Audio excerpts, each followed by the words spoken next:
सोनी पे इतना क्रिकेट दिखा रहे हैं कि हमारी प्रोडक्टिविटी खत्म। आज से ऑफिस में सोनी इस क्रिकेट के दुश्मन ने तो कर दिया बैन, लेकिन आप अगले 4 महीने ऑफिस में आराम से क्रिकेट देखिए। Starting with India tour of Sri Lanka 15 अगस्त से लाइव एंड एक्सक्लूसिव सोनी पे। हर स्क्रीन पे क्रिकेट सोनी के साथ।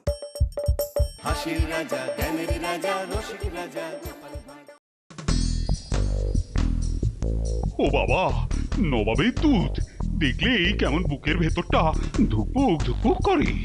আহ মহারাজ, কি বলে পাঠিয়েছে সেটা তো আগে শুনুন। তা দুধ বাবাজি বলে ভালো, নবাব বাদশাহ কি বলে পাঠিয়েছেন? আগে নবাব তার অধীনের সব রাজ্যের মন্ত্রীদের এই সম্মান প্রদান করতে চান, আর তাই তিনি আপনার কাছে আমাকে পাঠিয়েছেন ওই আপনার মন্ত্রীমশাইকে নেমন্তন্ন করতে।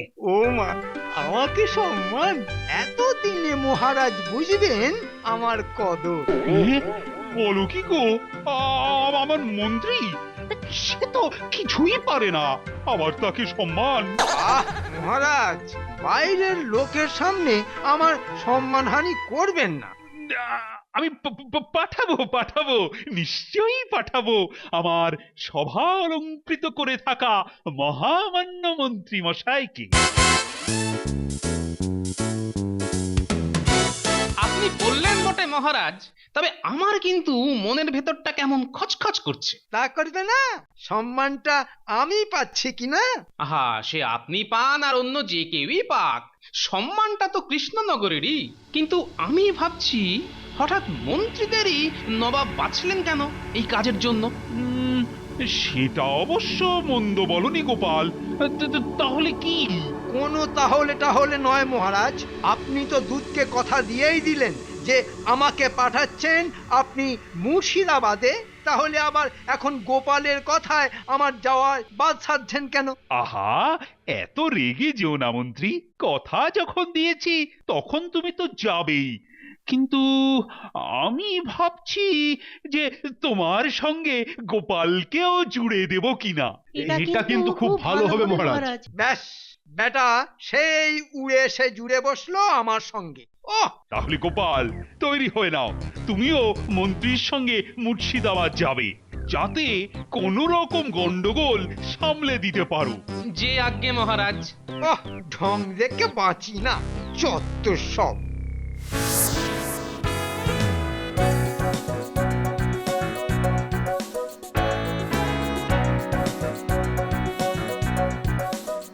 সেই ফিরে গেলে তো আমার সঙ্গে। কি করব বলুন মন্ত্রী মশাই, মহারাজ এমন করে বললেন যে না করতে পারলাম না।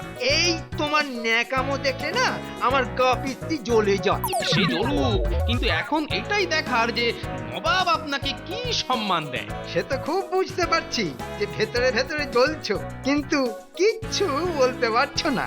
আসলে কি জানো, নবাব গুণী মানুষের কদর করতে জানেন, আর তাই উনি বেছে বেছে আমাকেই ডেকে পাঠিয়েছেন সম্মান দেওয়ার জন্য, বুঝলে?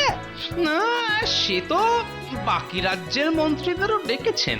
আরে রাখো তো, বাকি রাজ্যের মন্ত্রীরা তো শুধু ভিড় বাড়াতে যাবে, আসলে তো এই সব আয়োজন আমার জন্যে। তাই নাকি? হ্যাঁ,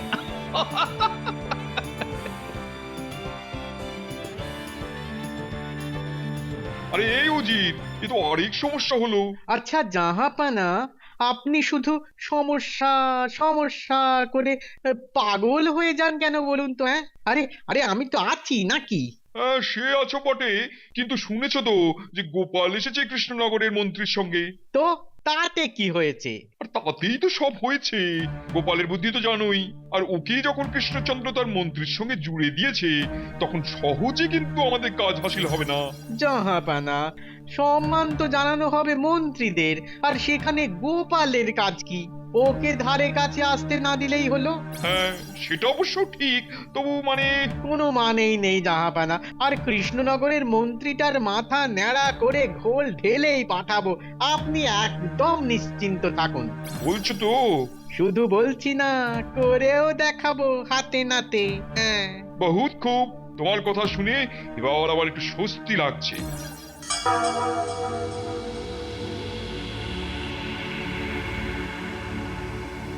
এই তো সব রাজ্যের মন্ত্রীরাই এসে গেছেন দেখছি, হ্যাঁ বাহ বাহ বাহ।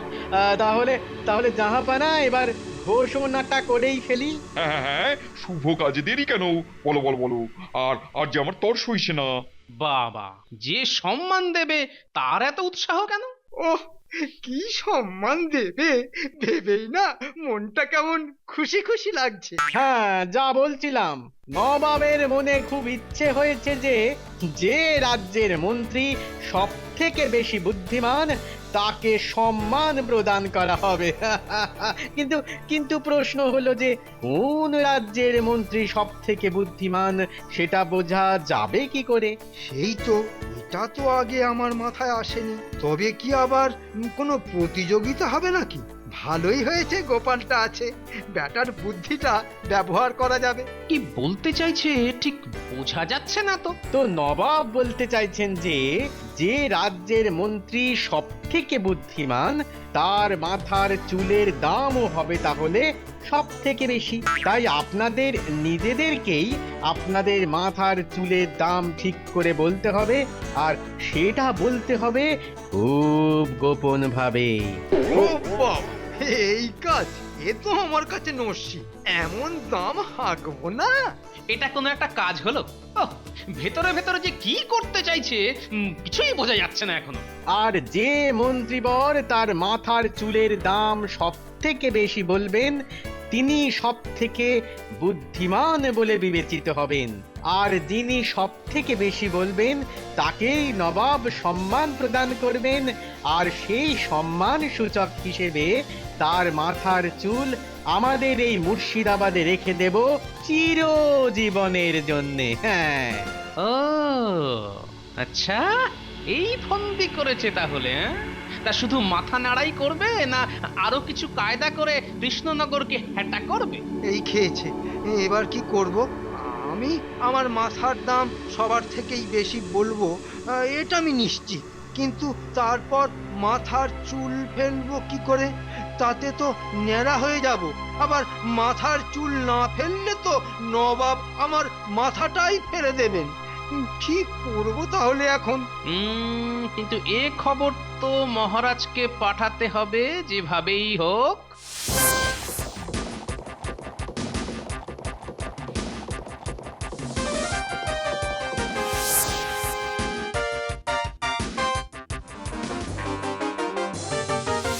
ওহ, কি কুক্ষণে যে রাজি হলাম মন্ত্রীটাকে পাঠাতে। এবার কি যে হবে কে জানে। নবাব কি ওই মন্ত্রী মশাইকে ন্যাড়া করে মাথায় ঘোল ঢেলে ওই সারা মুর্শিদাবাদ ঘুরিয়ে তারপর কৃষ্ণনগরে পাঠাবেন? তাছাড়া আর কি, সেটাই তো গোপাল সন্দেহ করে খবর পাঠিয়েছে। ওহ, কি লজ্জা কি লজ্জা। মহারাজ, মহারাজ, গোপালই একমাত্র আমাদের সম্মান বাঁচাতে পারে। ও ও নিশ্চয়ই কিছু একটা করবে।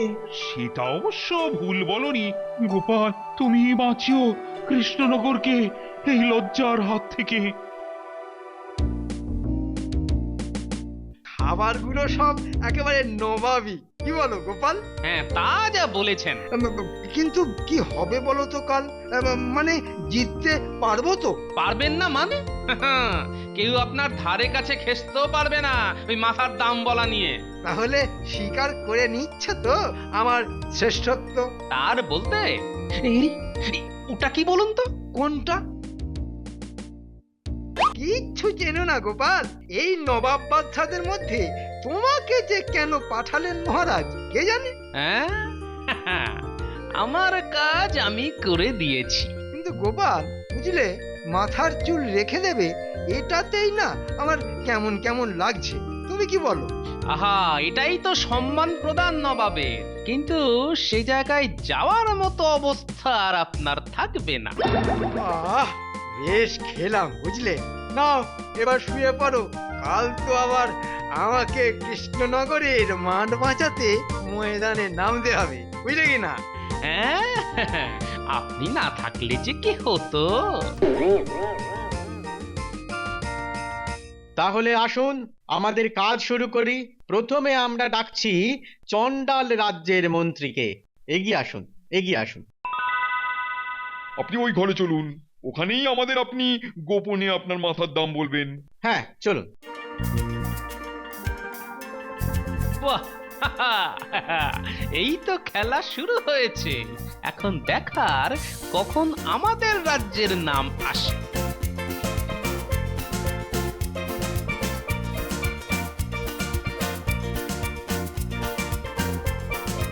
এবার পালা হচ্ছে খাম্বাজ রাজ্যের মন্ত্রী। কোথায় তিনি? এগিয়ে আসুন, এগিয়ে আসুন।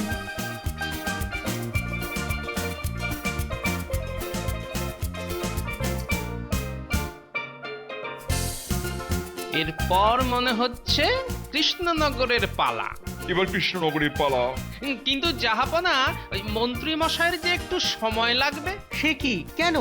না মানে উনি একটু ব্যস্ত হয়ে পড়েছেন তো ঘরে, তাই আসতে দেরি হচ্ছে। হ্যাঁ, নবাবের ডাক আর মন্ত্রী ব্যস্ত হয়ে পড়েছেন। তবুও যদি একটু সময় দেন তাহলে খুব সুবিধা হয়। কি ব্যাপার বলো তো উজির? ঠিক বুঝতে পারছি না। একটু সময় দিন না জাহাপনা। মানে ওই মন্ত্রী মশাই একটু ভাবাভাবি করছেন তো যে কত দাম বলবেন, তাই একটু সময় নিচ্ছেন। বেশ বেশ, কৃষ্ণনগরের মন্ত্রীকে সবার শেষেই ডাকা হবে। অসংখ্য ধন্যবাদ জাহাপনা। এবার একটু ওদিকে যাই।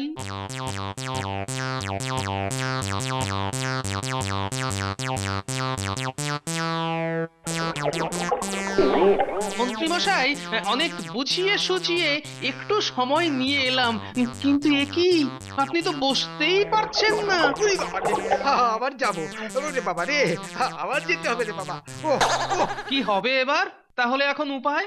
কৃষ্ণনগরের সম্মান বলে কথা। গোপাল, আমি পারবো না, একেবারেই পারবো না গো যেতে, একেবারেই পারবো না।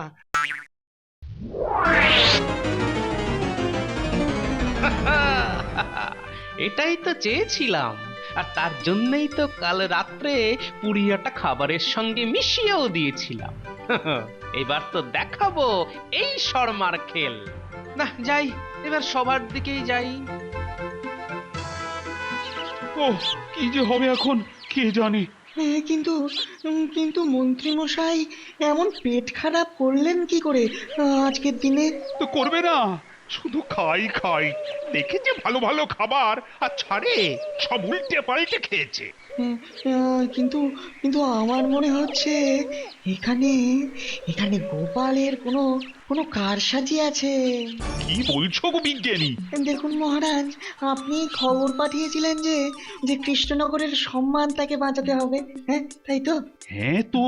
আর আর মন্ত্রী মশাই ওখানে নিজে ময়দানে নামলে ওই ন্যাড়া হয়ে মাথায় ঘোল ঢেলে আমাদের রাজ্যের তো ওই মাথা নাক সব একেবারে কেটে নিয়ে আসতে।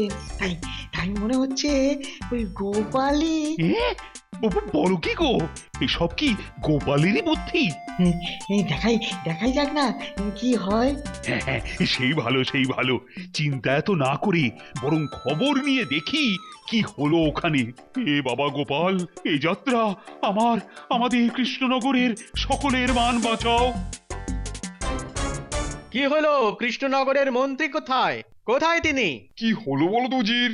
মন্ত্রী নেই, কিন্তু গোপালই বা কোথায়? হ্যাঁ, এই যে জাহাপনা, আমি এখানে।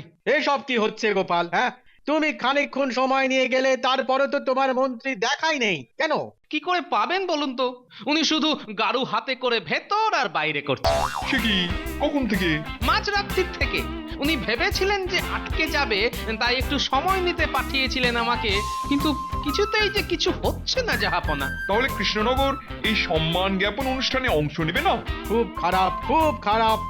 বলছিলাম যে জাহাপনা, যদি আপনি আপত্তি না করেন তাহলে আমি যদি কৃষ্ণনগরের হয়ে আমার মাথার দাম বলি। সে কি, তুমি কি কৃষ্ণনগরের মন্ত্রী নাকি? হ্যাঁ, উজির, ভালোই তো হয়েছে। আমরা তো কৃষ্ণনগরকে নিচু দেখাতেই চাই, আর এই সুযোগে এক ঢিলে দুই পাখি মারা যাবে। মানে? ও, কিচ্ছু মাথায় ঢোকে না তোমার। আরে গর্ধপ, এই সুযোগে গোপালকেই ন্যাড়া করে মাথায় ঘোল ঢেলে কৃষ্ণনগরে পাঠানো যাবে। হ্যাঁ তাই তো। কিছু বললেন না যে জাহাপনা? হ্যাঁ হ্যাঁ হ্যাঁ, অগত্যা তাই হোক। কি জাহাপানা? আমার কোনো আপত্তি নেই। তাহলে যাই ওই ঘরে নাকি? হ্যাঁ যাও যাও যাও, আমরা আসছি। চলুন জাহাপানা চলুন, ভালো করে গোপালের মাথাটা মুড়িয়ে গোল ঢালার ব্যবস্থা করি। হ্যাঁ হ্যাঁ হ্যাঁ, আমার যেন তর সইছে না। দাঁত যেন সব বেরিয়ে আসছে হাসির চোটে। এসো বাছারা, এবারই তো দেখবে আসল খেল। তা গোপাল, তুমি তো জানোই যে কি বলতে হচ্ছে। হ্যাঁ শুনেছি। তাহলে বলে ফেলো, তোমার মাথা মানে মাথার এই কগাছার চুলের দাম কত? ভালো বলেছেন জাহাপানা, গাছা। আপনি হাসতেই পারেন, কিন্তু জানেন কি যে আমার এই কগাছা চুল যে মাথায় আছে সেগুলো কত বছর ধরে আছে? কত? 35 বছর। আর এই সুদীর্ঘ সময় ধরে আমি কত কষ্ট করে লালন পালন করেছি আমার মাথার এই কগাছা চুল। তো তাতে কি হয়েছে? তাতেই তো সব হয়েছে জাহাপনা। এই, এত ভনিতা না করে দাম বলো, দাম। সেটাই তো বলছি যে বছরে 100 সোনার মোহর করে করলে 35 বছরে আমার এই কগাছা চুলের লালন পালনের খরচ হয়েছে 3500 মোহর। হ্যাঁ বলো কি? এতেই শেষ নয় উজির মশাই, আরো আছে। আরো? হ্যাঁ। এই উজির, গোপাল বলছে কি গো? জাহাপানা, জাহাপানা রাজি হয়ে যান, কারণ গোপাল আর কৃষ্ণনগর দুটোকেই একসঙ্গে হ্যাটা করার এই সুবর্ণ সুযোগ আর পাবেন না। আর জাহাপনা, আপনি তো জানেন যে আমার এই প্রায় পরিষ্কার মাথা আর তাতে কয়েক গাছা চুল আমার কত বড় পরিচয় বহন করে। হ্যাঁ হ্যাঁ, তাতে কি, তাতে কি? বলছি হ্যাঁ, এত তাড়া কিসের? বাহ, তাড়া আছে না, আমাদের তো ফলাফল ঘোষণা করতে হবে। কি যে বলেন, আপনারা তো ভালোই জানেন যে এত দাম কেউ বলেন, ফলে জিতবো আমি ঠিকই, কিন্তু ব্যাপার হচ্ছে যে আমি তো এখনো পুরো দামটাই বলে উঠতে পারিনি। আরো বাকি আছে? হ্যাঁ, আছেই তো। তো যেটা বলছিলাম, এই চুল কেটে দিলে আবার গজাতে লেগে যাবে আরো 35 বছর, আর সেটা গজাতে খরচ হবে বছরে 200 সোনার মোহর ধরে আরো 7000 মোহর। হ্যাঁ বলো কি গো গোপাল? এখনো পুরোটা বলিনি জাহাপনা। এখনো বাকি আছে? হ্যাঁ আছে তো বটেই। বলে ফেলো, বলে ফেলো, আর বাকি না রেখে বলে ফেলো গোপাল। বলছিলাম যে এই চুল কেটে ফেললে আমার যে সম্মানহানি ঘটবে সেটা রক্ষা করতে পারে একমাত্র নবাবের দেওয়া সোনার মোহর। হ্যাঁ, কিন্তু কত? এই ধরুন না, ওই কত হবে, লাখখানেক। না না না না না, বিন্দু মাত্র নয়। বলছি যে আর কি বলার কিছু দরকার আছে আমার? না এতেই হবে আমার মাথার দাম? না না না না, আর বলতে হবে না। তাহলে আমি জিতলাম, তাই তো? হ্যাঁ হ্যাঁ, তুমি জিতলে, কিন্তু কোনো কিন্তু নয়, আগে আমার সোনার মোহরগুলো দিন জাহাপনা। কিছু করার নেই জাহাপানা, আপনাকে দিতেই হবে। বেশ দিচ্ছি, কিন্তু তোমাকে যেবার ন্যাড়া হতে হবে গোপাল। আমি জানতাম, কিন্তু সবার সামনেই আমাকে ন্যাড়া করতে হবে জাহাপনা। বটেই তো, বটেই তো। সবার সামনেই তোমাকে ন্যাড়া করে তারপর? আচ্ছা, সেটা তখনই বলবো। কি বলো উজির? হ্যাঁ হাসো, যত পারো হাসো। শেষ মজাটা তো দেখাবো কালকে।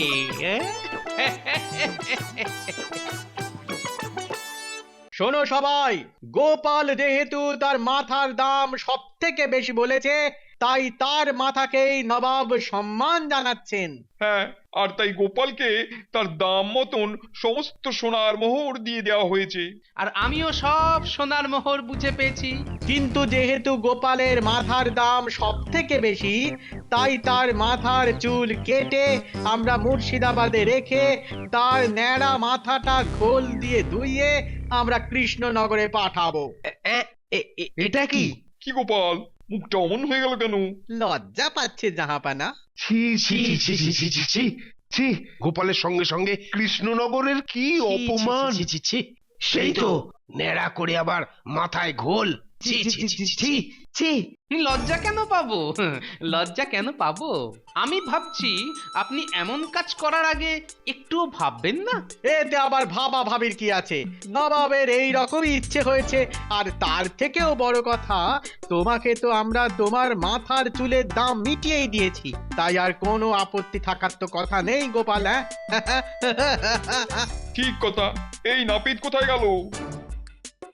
এই তো নাও নাও নাও, গোপালের মাথা ন্যাড়া করো আর ছটপট করে তারপর ঘোল ঢেলে। দেখেছেন তো, এই জন্যই বলে ভাবিয়া করিও কাজ, কিন্তু করিয়া ভাবিও না। মানে আর কি, মোদ্দা কথা হলো যে আমি আমার মাথার চুল কাটতে দেব না। তোমার এত বড় সাহস যে আমার আদেশ অমান্য করো? কিন্তু জাহাপনা, যে প্রবল দেশদ্রোহিতার কাজ আপনারা করতে যাচ্ছেন, তার পাশে কি আমার এই আদেশ অমান্য পাত্তা পায় বলুন তো? হ্যাঁ, এইসব আবার কি বলছে কবুজির? গোপালের এসব কথায় ঘাবড়ে যাবার কিছু নেই। ও বেশ বুঝতে পেরেছে যে কৃষ্ণনগরের মান নিচু হতে চলেছে, তাই ও পাগলের মতো বকবক করছে। ভালো করে ভেবে দেখুন তো, এই যে আমার মাথার চুল আপনারা ন্যাড়া করতে চলেছেন, সেটা তো দেশের সম্পত্তি হিসাবে আপনি কিনে নিয়েছেন। আর সবাই জানে যে মাটি ছাড়া যেমন গাছের দাম নেই, সেই রকম মাথা ছাড়া চুলের কোনো দাম নেই। তাই এই দেশের সম্পত্তিকে আমি একজন দেশপ্রেমিক নাগরিক হিসেবে নষ্ট করতে দিতে পারি? ঠিকই তো, গোপাল তো ঠিকই বলেছে। গোপালের কথাই ঠিক, ওটা দেশের সম্পত্তি। কি বুঝছেন উজির মশাই? এই কাজ করলে কিন্তু সবাই খেপে যাবে, আর তখন তো সামলাতে পারবেন তো? ইউজির, কি করবো বলো তো? আর এর পরেও যদি আপনারা আপনাদের কাজ চালিয়ে যান, তাহলে কিন্তু সবাই আপনাদেরই দেশদ্রোহী বলবে। সর্বনাশ! এই উজির, আরে গোপালকে আগে পাঠাও তো কৃষ্ণনগরে। বাবা রে বাবা, কি সব ঝঞ্ঝাট! বাবা গোপাল, তোমার সোনার মোহর সব নিয়ে তুমি এখন এসো তো বাবা, হ্যাঁ, মুর্শিদাবাদ থেকে। হ্যাঁ, আর আমরাও একটু স্বস্তিতে দম নিই। তাহলে বুঝলেন তো, এই গোপালের বুদ্ধির সঙ্গে পেরে ওঠা আপনি বা আপনার উচিত কারো পক্ষেই সম্ভব নয়। একেবারে হাড়ি হাড়ি। হ্যাঁ? For more updates, subscribe to our channel, click the show links and enjoy watching the videos.